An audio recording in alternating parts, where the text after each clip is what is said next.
आज हम बच्चों अध्याय 12 पढ़ने जा रहे हैं। वृत्तों से संबंधित क्षेत्रफल। कौन सा? वृत्तों से संबंधित क्षेत्रफल। वृत्तों से संबंधित क्षेत्रफल को समझने के लिए पहले हमें कुछ आकृतियों को विशेष रूप से समझना होगा। अगर ये आकृतियां समझ में आती हैं तो हमें वृत्त का क्षेत्रफल, वृत्तों से संबंधित क्षेत्रफल आराम से समझ में आ जाएगा। जैसे वृत्त की जिस बिंदु पर प्रकार रख करके हम कोण बनाते हैं उसे हम बोलते हैं केंद्र।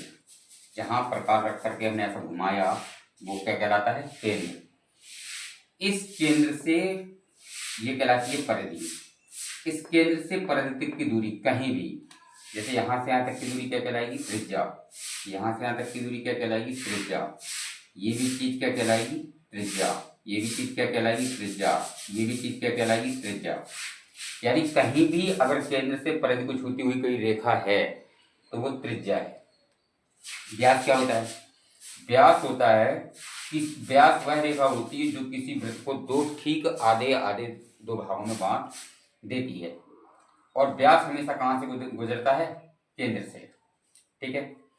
कोई वृत्त क्या होता है? पहले तो पहिया, छल्ला, रिंग। कोई वृत्त क्या होता है? वृत्त वह कोई वृत्त एक पहिया या छल्ला होता है। वृत्त में केवल दो ही डायमेंशन होती हैं, इसलिए जब भी इसका आंसर आता है ना मात्रक स्क्वायर में आता है। किसमें आता है? मात्रक स्क्वायर में। जैसे centimetre square, metre square, dash. ये हमारा वृत्त का क्षेत्रफल कहलाएगा।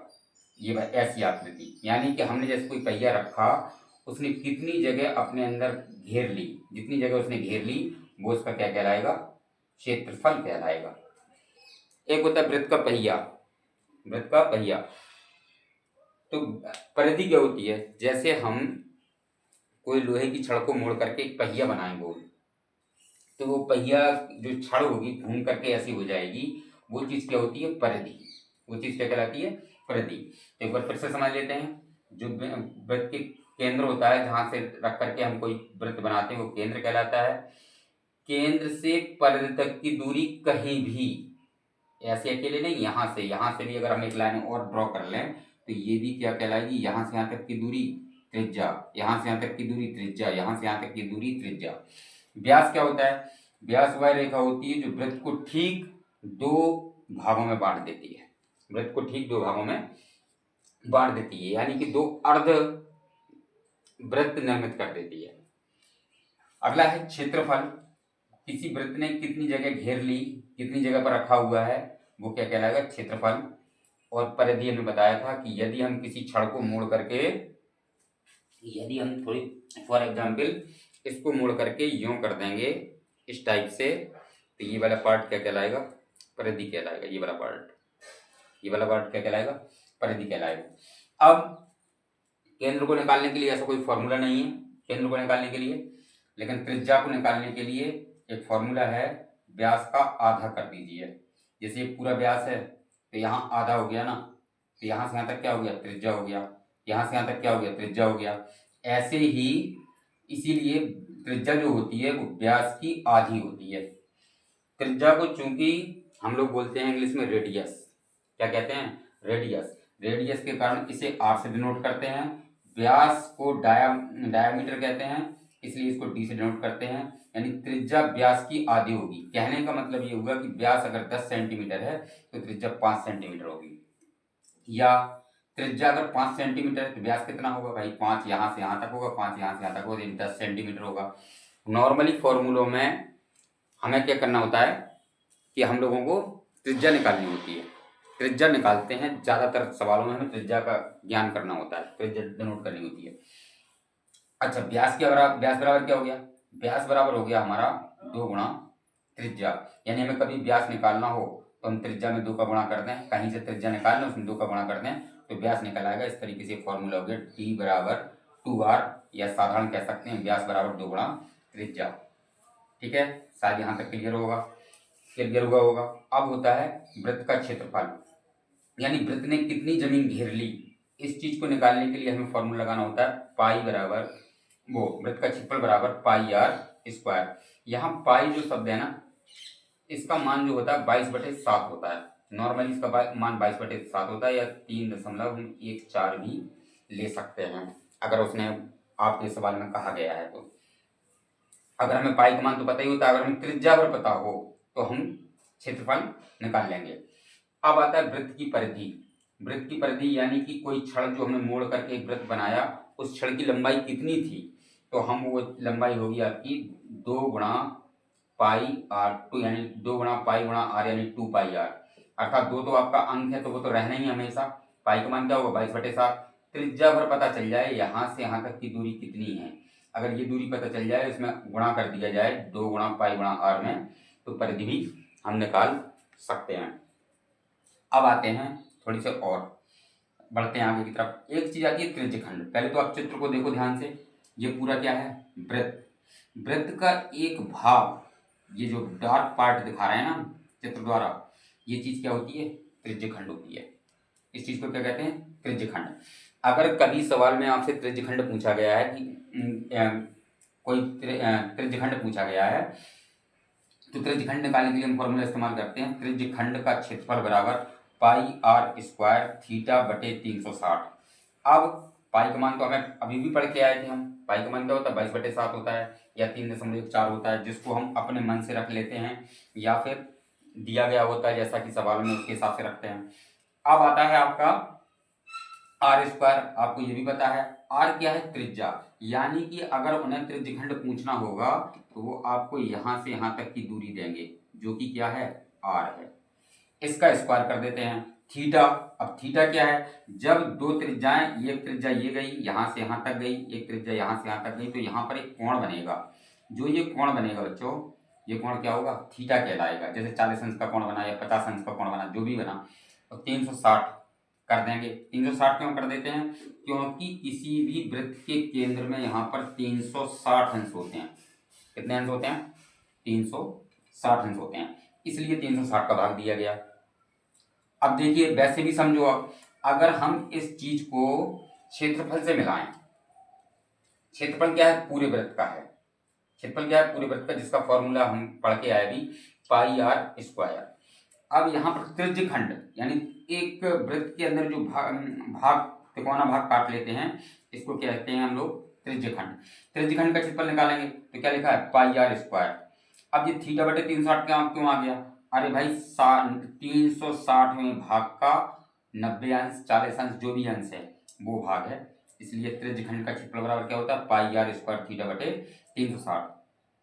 फिर से समझें, त्रिज्यखंड का अगर उन्हें आपसे क्षेत्रफल चाहिए, वो पता करना होगा, तो त्रिज्यखंड का क्षेत्रफल पता करने के लिए उन्हें आपको त्रिज्या और कोण देना ही होगी, या फिर त्रिज्या देंगे, त्रिज्यखंड देंगे, थीटा पूछ लेंगे, कुछ भी पूछ सकते हैं। इसमें से आपको कितनी राशि पता होगी, एक राशि ये पता होगी, क्षेत्रफल पता होगी, या क्षेत्रफल अगर पूछ रहे हैं तो क्या पता होगा, पहले तो आपको एक त्रिज्या पता होगी, दूसरा कोण पता होगा, बस 2 चीजें पता होंगी, तीसरी चीज हम अपने आप निकाल लेंगे। या फिर ये क्षेत्रफल देंगे, क्षेत्रफल में बता देंगे कि इतना है भाई, त्रिज्यखंड का क्षेत्रफल इतना है और इसका कोण इतने अंश का है, तो फिर आपसे क्या पूछ लेंगे, आर स्क्वायर पूछ लेंगे, त्रिज्या पूछ लेंगे। फिलहाल फॉर्मूला यही लगना है कि पाई आर स्क्वायर थीटा बटे 360, यानी एक सवाल पर 3 टाइप बन जाएंगे। कितने टाइप बन जाएंगे इस सवाल में, 3 टाइप बन जाएंगे। एक तो आपसे त्रिज्या पूछ सकते हैं, एक आपसे कोण, यानी थीटा को डिनोट करते हैं कोण से, कोण पूछ सकते हैं, त्रिज्या पूछ सकते हैं, या फिर आपसे क्षेत्रफल पूछ सकते हैं, यानी कि ए पूछ सकते हैं। क्या पूछ सकते हैं, ए पूछ सकते हैं। इस पर 3 ही क्वेश्चन बनेंगे, चौथा क्वेश्चन नहीं बन पाएगा। ठीक है, तो त्रिज्यखंड समझ में आ गया। ऐसी आकृति को हम क्या कहते हैं, त्रिज्यखंड कहते हैं। अब हम दूसरी आकृति पर चलते हैं। दूसरी आकृति क्या है, चाप। ये क्या चीज क्या कहलाती है, चाप। चाप वास्तव में क्या है, किसी वृत्त का कोई भाग है।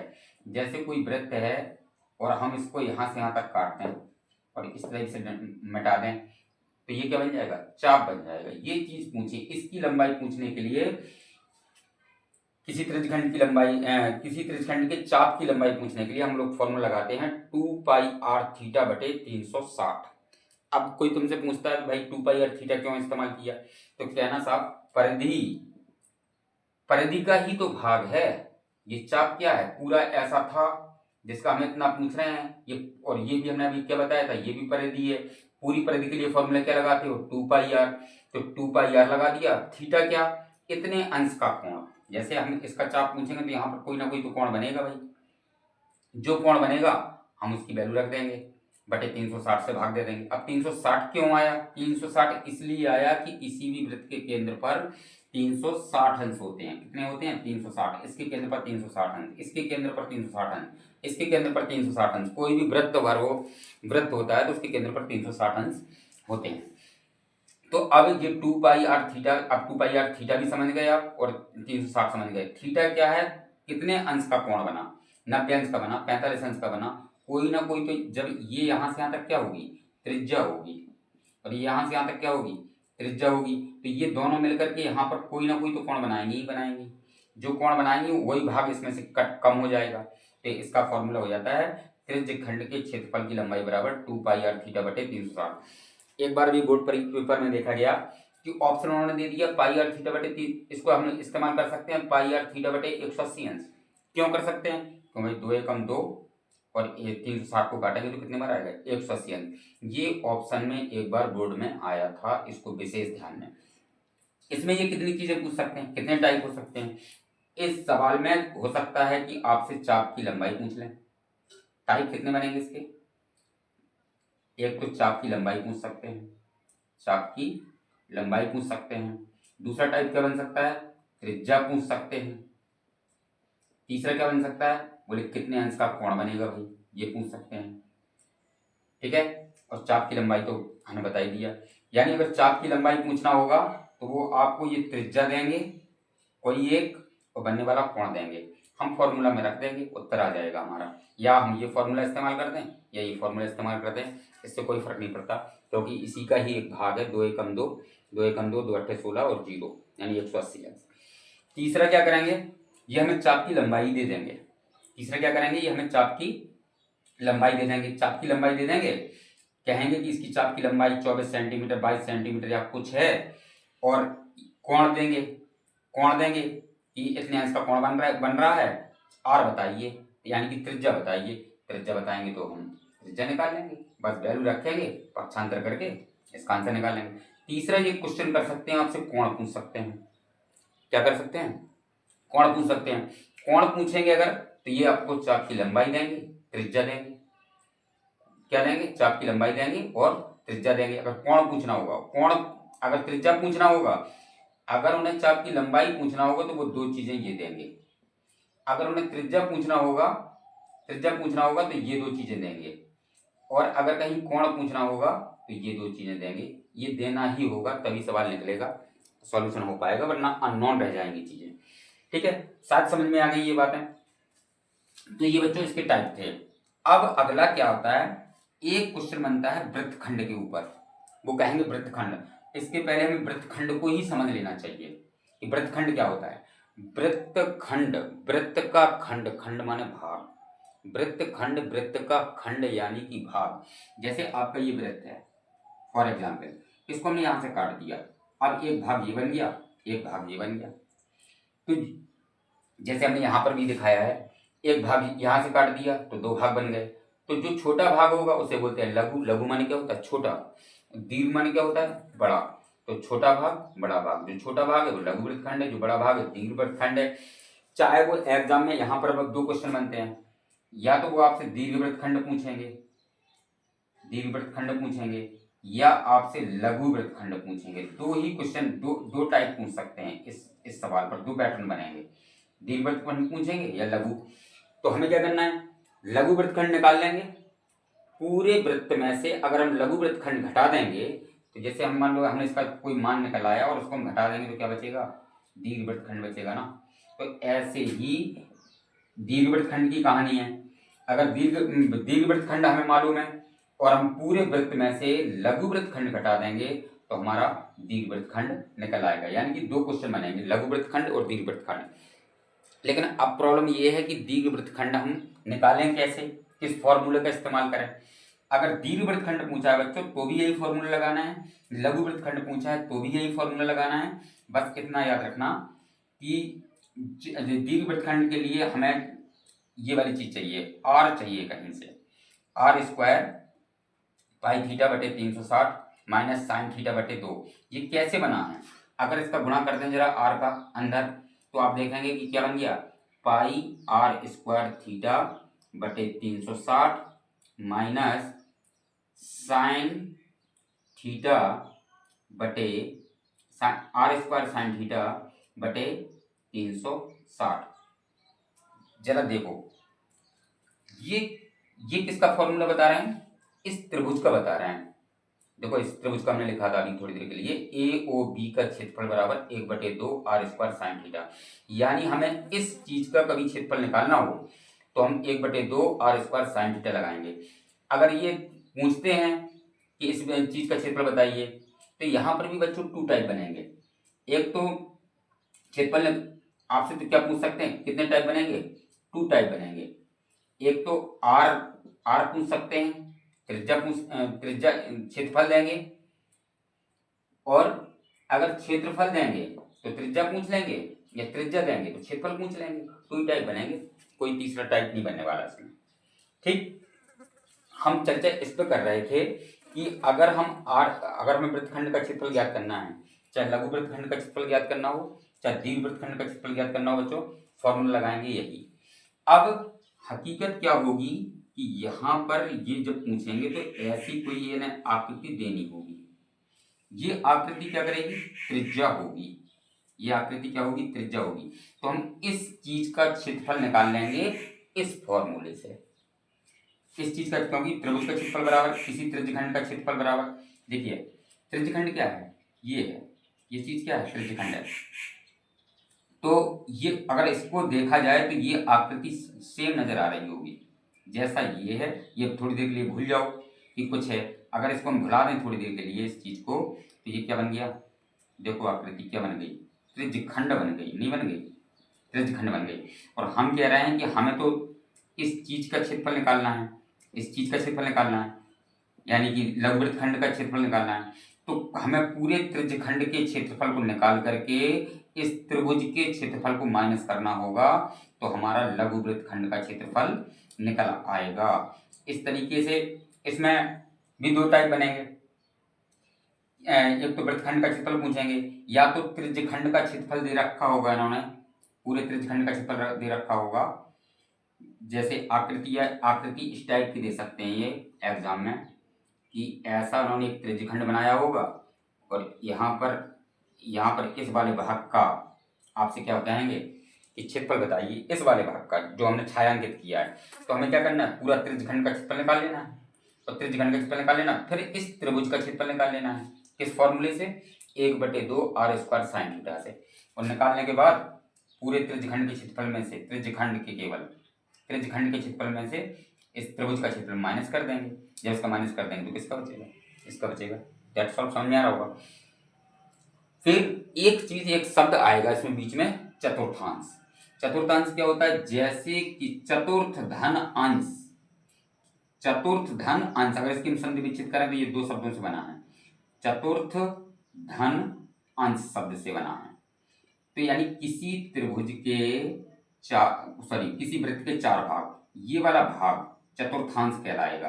कहने का मतलब है एक वृत्त का चतुर्थांश वही है जो त्रिज्यखंड का क्षेत्रफल होगा। अगर कोई किसी वृत्त के चतुर्थांश का भाग पूछ रहे हैं तो आपका दिमाग एक काम करना चाहिए कि ये चीज ना त्रिज्यखंड है। देखो जरा इस आकृति को, इससे मिल रही है कि नहीं मिल रही? तो चतुर्थांश का है। और वैसे भी इसको अगर हम लगाएंगे इस फॉर्मूले में, त्रिज्यखंड के फॉर्मूले में, कहाँ है त्रिज्यखंड का फॉर्मूला? जैसे ये है, तो देखो पाई आर स्क्वायर थीटा बटे 360, तो पाई आर स्क्वायर थीटा बटे 360 है ना। पाई आर स्क्वायर त्रिज्यखंड का क्षेत्रफल क्या होता है? पाई आर स्क्वायर थीटा बटे 360। अगर हम इसको इससे निकालेंगे पाई आर स्क्वायर थीटा बटे 360 से, तो भी हमारा उत्तर आ जाएगा, क्योंकि हमें आर पता होगी। यहाँ से यहाँ तक क्या है? आर। यहाँ से यहाँ तक क्या है? आर पता होगी। आर का मान हम जानते हैं कि वृत्त के केंद्र पर 360 अंश होते हैं, तो क्या बनेगा? 90 अंश। ये वाला यहाँ कितना अंश का कौन बनेगा? 90 अंश का यहाँ बनेगा, 90 अंश का यहाँ बनेगा, ये वाला भी 90 अंश का बनेगा, है ना, और ये वाला भी 90 अंश का कौन बनेगा।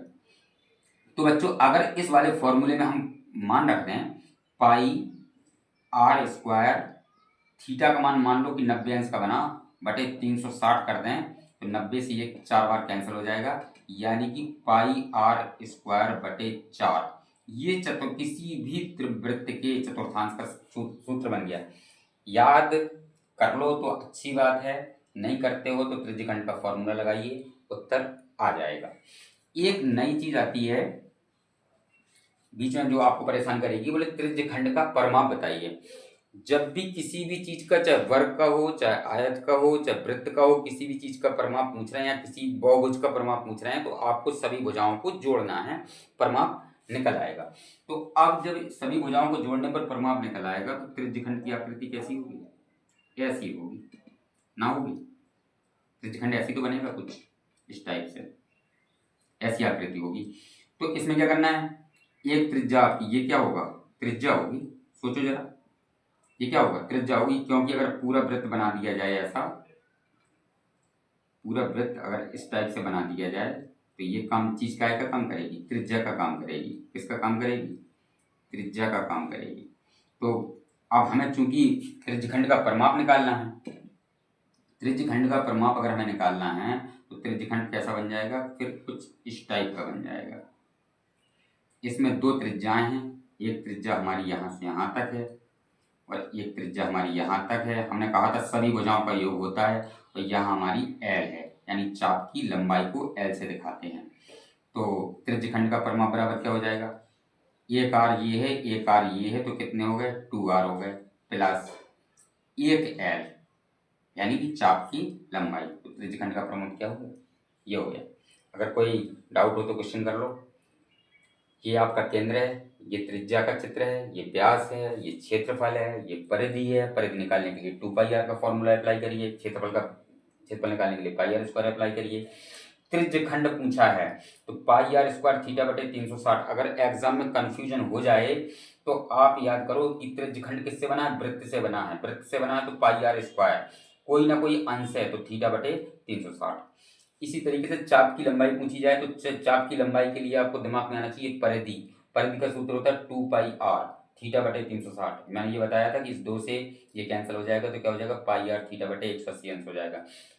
ये हम आपको टाइप बताते रहे कि अगर उन्हें चाप की लंबाई में कितने सवाल बन सकते हैं कि चाप की लंबाई पूछ सकते हैं, चाप की त्रिज्या पूछ सकते हैं, चाप का कोण पूछ सकते हैं कि इसमें त्रिज्यखंड में कोण कितना है, तो पूछेंगे। अगर वो एक चीज पूछेंगे, कोण पूछेंगे जिस समय, तो त्रिज्या और उन्हें चाप की लंबाई देनी ही होगी सवाल में।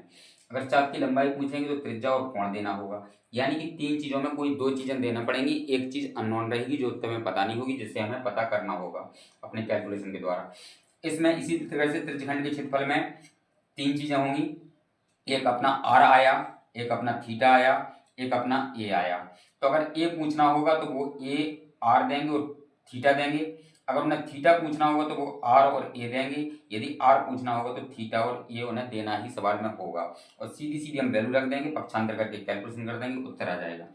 अगर वो वृत्तखंड पूछ रहे हैं तो वृत्तखंड के लिए फॉर्मूला होता है आर स्क्वायर पाई थीटा बटे 360 माइनस साइन थीटा बटे 2। इसका इस्तेमाल करें। हमने यहाँ पर तो गुणा करके भी बताया है कि अगर गुणा करेंगे तो ये क्या हो, ये किसका बन गया सूत्र? ये त्रिज्यखंड का सूत्र बन गया। और वास्तव में ये किससे बना है? त्रिज्यखंड से बना होगा। इसकी वास्तव में आकृति ये रही होगी, त्रिज्यखंड रहा होगा, तब त्रिज्यखंड में से ये वाला भाग चला गया होगा तो क्या बन गया होगा? वृत्तखंड बन गया होगा। ऐसी आकृति बन गई होगी। जब ऐसी आकृति बन गई होगी तो इसका सूत्र निकालने के लिए त्रिज्यखंड का सूत्र ये होता है, ठीक है ना। और त्रिज्यखंड का यानी त्रिज्यखंड पूरा, और जबकि इस त्रिभुज का जो बीच में त्रिभुज बन गया इसका सूत्र निकालने के लिए ये होता है। जब इसमें से ये घटा दोगे, इसमें से पूरे में से इस आकृति में से यानी त्रिज्यखंड में से हम ये घटा देंगे इतना पार्ट, तो इतना ही तो बचेगा, इसलिए ये सूत्र है, ठीक है। ऐसे इस सूत्र का निर्माण हुआ है। और कभी सवाल में ए ओ बी निकालना पड़ जाए, हमें किसी ऐसी कंडीशन हो कि ए ओ बी निकालना पड़ जाए, तो हम लगाएंगे 1/2 आर स्क्वायर साइन थीटा। अगर ये कॉन्सेप्ट क्लियर रहे तो बेशक आपको वृत्तों से संबंधित क्षेत्रफल में कहीं कोई प्रॉब्लम आने वाली नहीं है। शायद वीडियो अच्छा लगा हो, लाइक और सब्सक्राइब जरूर करें। Thank you very much.